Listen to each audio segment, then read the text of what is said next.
Jadi Dewan Penasehat Danantara, mantan Perdana Menteri Thailand Thaksin Shinawatra pernah dikudeta gara-gara korupsi dan kabur 15 tahun ke luar negeri.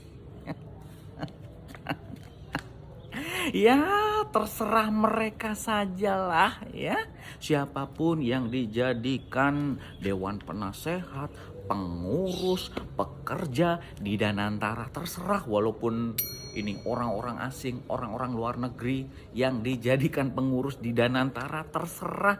Entah itu mantan koruptor, mantan napi, entah itu preman Cikiwul, entah itu ormas, terserah sudah. Pak Prabowo bikin gebrakan baru. Thaksin Shinawatra baru keluar penjara langsung diangkat jadi penasehat Danantara. Netizen kaget. Jadi Dewan Penasehat Danantara, Thaksin Shinawatra pernah dikudeta gara-gara korupsi dan kabur 15 tahun ke luar negeri.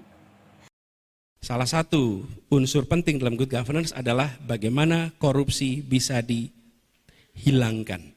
Pemberantasan korupsi dituntaskan. Dan itu mulai dari mana komitmennya harus tinggi dari paling puncak sampai ke bawah.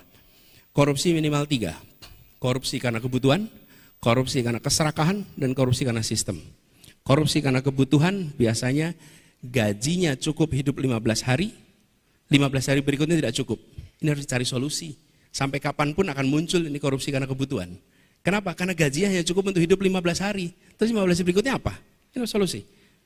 Sistem remunerasi yang diperbaiki. Yang kedua, keserakahan. Keserakahan ini tidak ada batasnya, infinite. Namanya juga greed. Jadi kalau pertama itu need, yang kedua greed, itu nggak ada batasnya. Di mana kita mencegah greed ini untuk tumbuh? Rasa takut menghentikan keserakahan.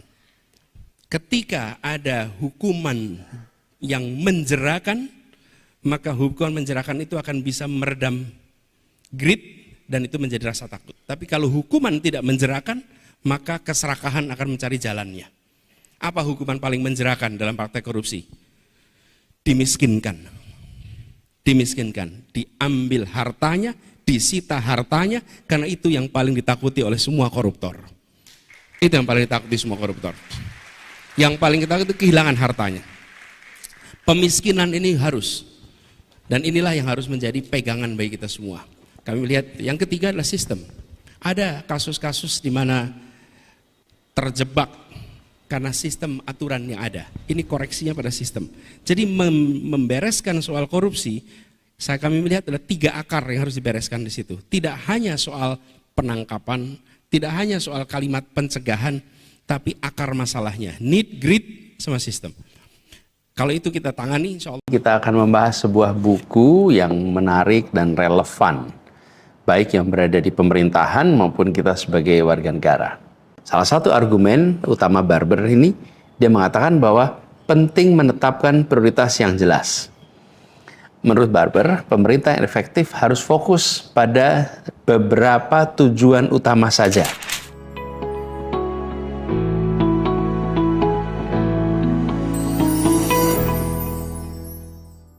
Assalamualaikum warahmatullahi wabarakatuh. Halo teman-teman semua, semoga baik dan sehat. Selamat datang di channel kita. Saat ini kita akan membahas sebuah buku yang menarik dan relevan, baik yang berada di pemerintahan maupun kita sebagai warga negara.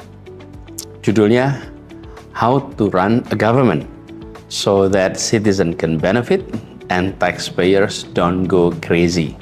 Ini hasil karya Sir Michael Barber. Nah, kita akan mulai sebelumnya tentang penulisnya. Siapa itu Sir Michael Barber? Dia adalah seorang pakar pendidikan dan penasihat pemerintahan yang sangat dihormati. Dia pernah menjadi kepala unit penyampaian delivery unit di kantor Perdana Menteri Inggris Tony Blair dari tahun 2001 sampai 2005. Pengalamannya amat luas dan membantu pemerintahan di berbagai negara untuk meningkatkan kinerja mereka menjadi dasar dalam dia menulis buku ini. Konsep dasar yang diusung Barber di buku ini adalah disebut sebagai deliverologi atau ilmu penyampaian. Delivery itu bukan berartian seperti pengiriman ya. Delivery itu adalah sesuatu yang dihasilkan, sesuatu yang konkret. Jadi biasa digunakan dalam bahasa Inggris istilah delivery, apa yang dihasilkan, apa yang disampaikan, nyata. Nah, ini adalah proses yang dibahas di buku ini yang memungkinkan pemerintah untuk mencapai tujuan-tujuan yang sudah ditetapkan. Jadi Barber berpendapat bahwa masalah utama di pemerintahan itu bukan kekurangan ide, tapi ketidakmampuan mengubah ide menjadi hasil nyata yang dirasakan oleh warga. Idenya ada, tapi hasil nyatanya apa? Nah, salah satu argumen utama Barber ini, dia mengatakan bahwa penting menetapkan prioritas yang jelas. Menurut Barber, pemerintah yang efektif harus fokus pada beberapa tujuan utama saja.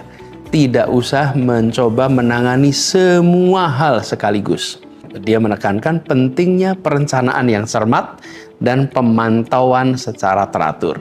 Nah, argumen lain yang menarik dari buku ini adalah pentingnya data, pentingnya transparansi. Barber mempercayai bahwa pemerintah harus mengumpulkan, harus menganalisa data secara sistematis, secara sistemik untuk memahami apa yang berhasil, apa yang gagal. Dan dia juga mendorong pemerintah untuk lebih terbuka dengan data ini. Dengan pemerintah membuka datanya, warga bisa mengakses dan warga juga bisa ikut mengawasi kinerja pemerintah. Nah, Barber juga membahas pentingnya membangun tim yang efektif di pemerintahan. Dia menyarankan agar pemerintah merekrut orang-orang yang memiliki kompetensi, memiliki pengalaman, memiliki relevansi, memiliki bakat dengan berbagai latar belakang. Tidak hanya dari kalangan birokrat saja, tapi harus lebih variasi. Menurut dia, keragaman pengalaman yang dibawa dalam membentuk tim ini akan bisa membantu memecahkan masalah-masalah kompleks yang dihadapi oleh pemerintahan modern. Nah, contoh-contoh ini dia tunjukkan dengan delivery unit di kantor Perdana Menteri Inggris. Delivery unit di Perdana Menteri Inggris ini memang sering menjadi pembicaraan, sering jadi rujukan. Kalau di Indonesia kita ada contoh UKP 4, TGUPP di DKI Jakarta atau KSP. Inilah contoh-contoh delivery unit yang dibahas di buku ini. Nah, walau buku ini penuh dengan wawasan berharga, tapi seperti juga pembahasan buku lain selalu ada kritiknya. Beberapa pengamat menilai bahwa pendekatan Barber ini terlalu fokus pada target dan ukuran-ukuran istilahnya metrik yang bisa mengakibatkan terabaikannya aspek-aspek penting pemerintahan yang kadang-kadang sulit diukur. Ada juga yang berpendapat bahwa pendekatannya mungkin terlalu top down dan kurang perhatikan aspirasi atau partisipasi warga dalam proses penyusunan kebijakan. Sekarang mari kita bahas beberapa tips praktis dari buku ini.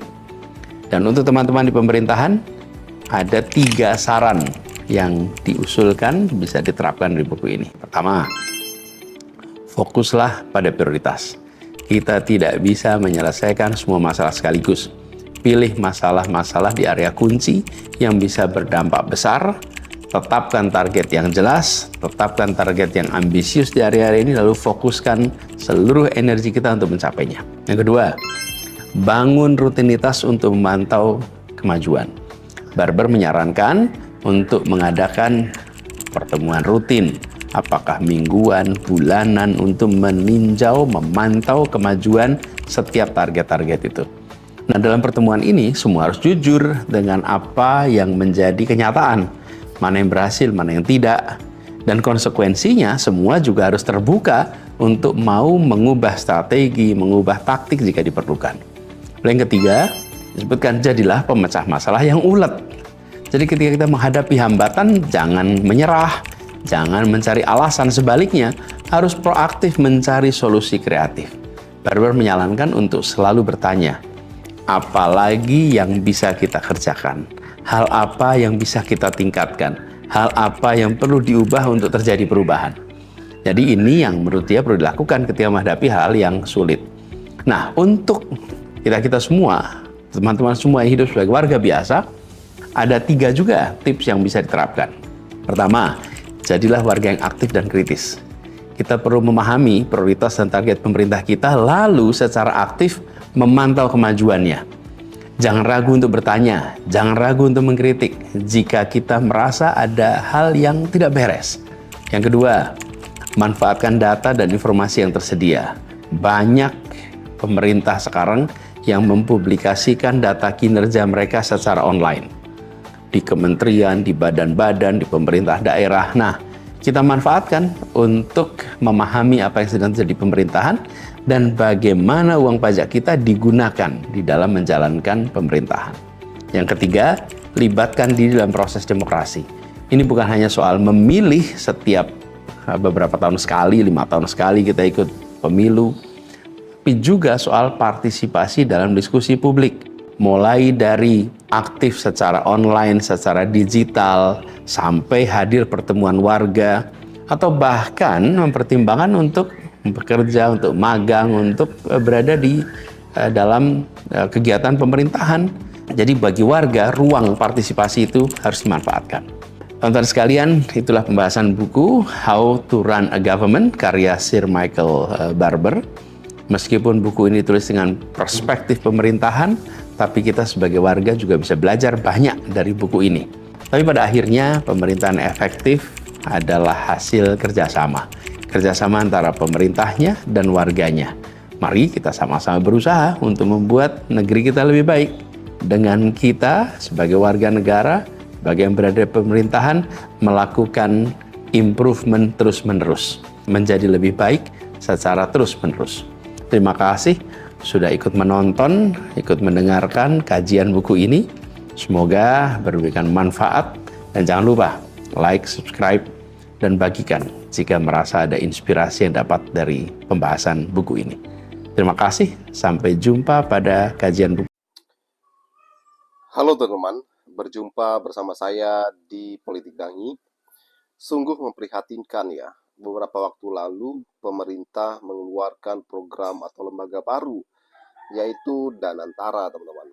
Namun ya, yang menjadi pro kontra adalah banyak sekali mantan-mantan koruptor yang bahkan menjadi pengurus teman-teman. Seperti ya Thaksin, mantan Perdana Menteri Thailand teman-teman ya. Ex mantan Perdana Menteri Thailand ini jadi buron 15 tahun dan sebagainya. Bahkan sekarang menjadi petinggi Danantara. Wow, luar biasa sekali ya. Abdullah, beliau itu adalah pernah menjadi napi ataupun kasus korupsi ya. Inilah yang menjadi masyarakat itu muka dan marah ya. Kenapa Prabowo melibatkan orang-orang seperti ini? Kemana integritas daripada Pak Prabowo dalam mengatasi korupsi gitu ya, untuk mengembalikan kepercayaan masyarakat? Inilah yang disampaikan Anies Baswedan, bagaimana pemerintah harus serius ya dalam mengatasi korupsi ini, bukan hanya mengatasi korupsinya, tapi tidak melibatkan orang-orang yang pernah tersandung, teman-teman. Bagaimana menurut kalian?